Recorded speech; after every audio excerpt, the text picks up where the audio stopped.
Had to admit it. Without that strange monster he'd been chasing, he was lost. Oddmar, the creature whispered as he snuck up on him from behind. Oddmar was startled, but quickly slammed the creature to the ground. He had finally caught the creature and demanded, "Tell me where you've taken my people, goblin." "Do I look like a goblin to you?" the creature replied. Oddmar became even more enraged. Okay. Look, the creature said nervously. I don't know where they've taken them, and I don't know who did it. I don't know why you would even care. There's an elder deep in the forest. He knows everything that happens here. If they're in the forest, he'll know. Just down the river. All right, but if you're lying, you know I can catch you again, said Oddmar as he released the creature.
Ooh, a hut.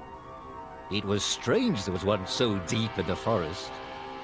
Could this be the place the goblin spoke of? Perhaps inside there were answers. The hut was abandoned. All that remained was a book. Although Oddmar was never one for reading, he opened it.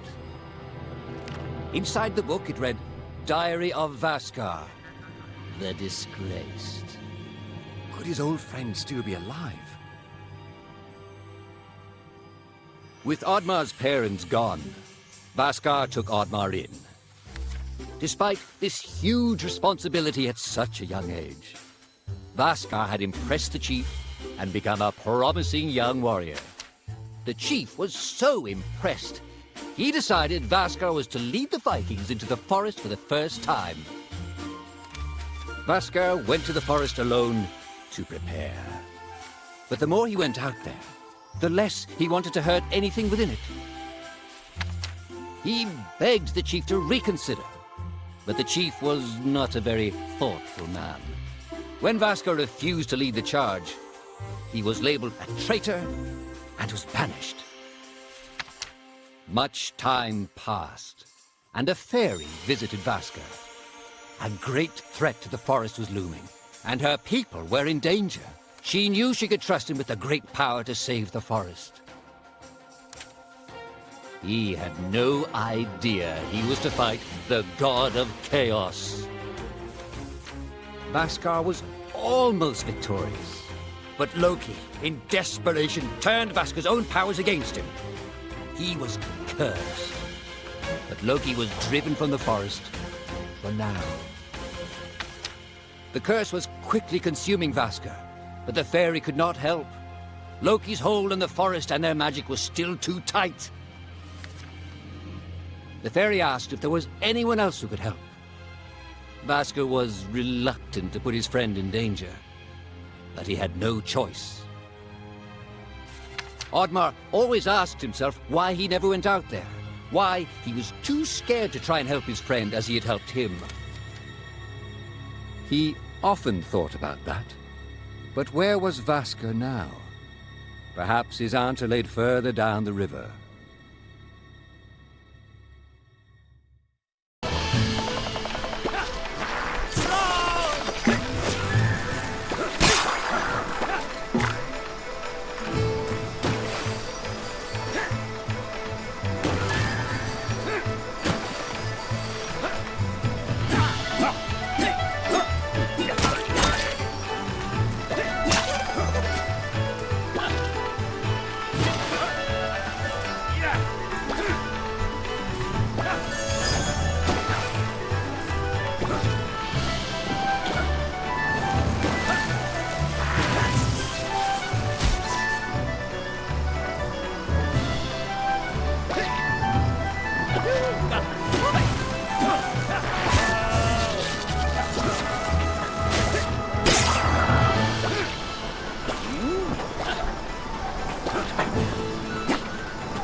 The cranky elder had been woken up by Oddmar and was eager to get back to sleep. "I'm sorry I woke you up," said Oddmar, "but I need your help to find my people." "The gods entrusted the forest to your people," the elder replied. "But you destroy it for your own gain. Why should I, the great elder of the forest, help you?" Oddmar didn't know how to respond and felt ashamed.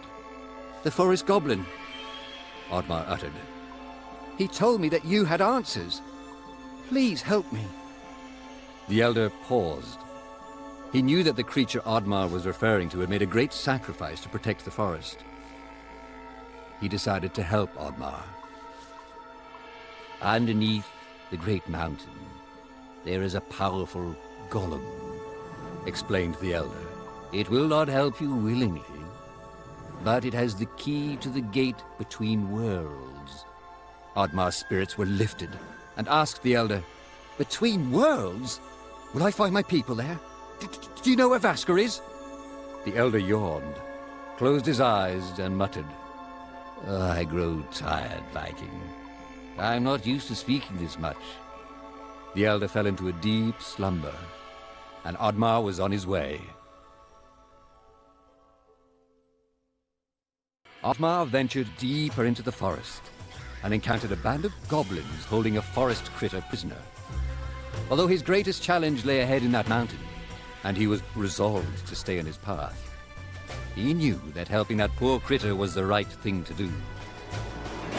"Come, you friend!" he shouted as he smashed the cage and freed the prisoner. The squirrely creature was thankful.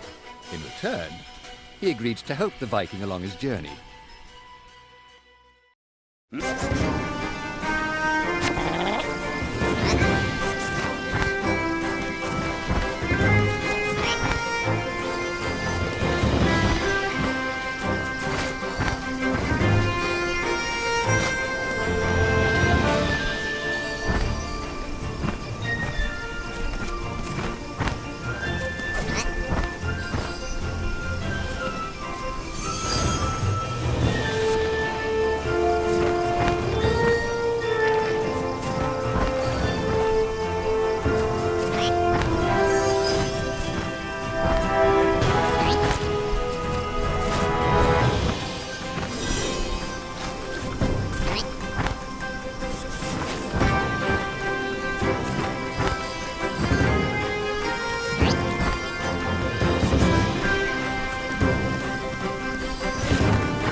Oddmar thanked the squirrel he had taken him very far. Perhaps he could find help in his village. The village was deserted. Could Oddmar be the last Viking in all of the land? If he failed, would he be destined to walk alone until the end of his days? Oddmar had heard stories as a child of the beast of legend that lurked below the water. But unless disturbed, that is where it would stay.